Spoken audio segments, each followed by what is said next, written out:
भाई BMS auto electric car sensor की तरफ से बात करें। आज एक XUV 700 डाको है, नवी लेटेस्ट गाड़ी है। गाड़ी स्टार्ट नहीं हो रही है। क्यों स्टार्ट नहीं हो रही है?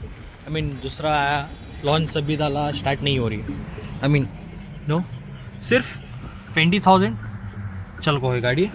फॉल्ट कोड क्या आ रहा है बोले तो उस पर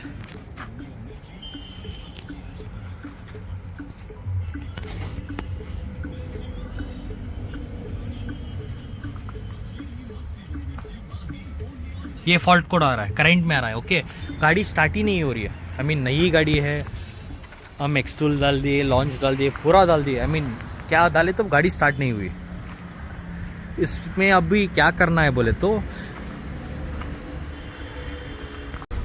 बहुत सारे टूला में देखे, इसका बढ़िया टूल कौन सा भी नहीं है भाई, कसम से बोल रहा हूँ। इसके बढ़िया बहुत भारी टूल है ये, सही बोल रहा हूँ, बहुत भारी टूल है। और हमारे ज़मीर भैया दिए, उनको बहुत बहुत शुक्रिया अदा करना है ये टूल के लिए।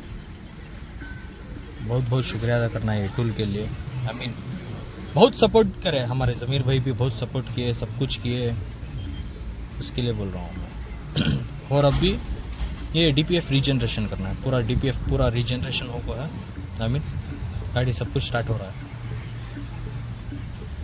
देखिए, नो सिंबल लाइट, क्या भी नहीं आ रहा है। और ज़मीर अहमद भैया को लिए बहुत बहुत शुक्रिया अदा, दिल से शुक्रिया अदा करता हूँ। Zameer bhai, I really love you Zameer bhai. No trouble code, शुक्रिया।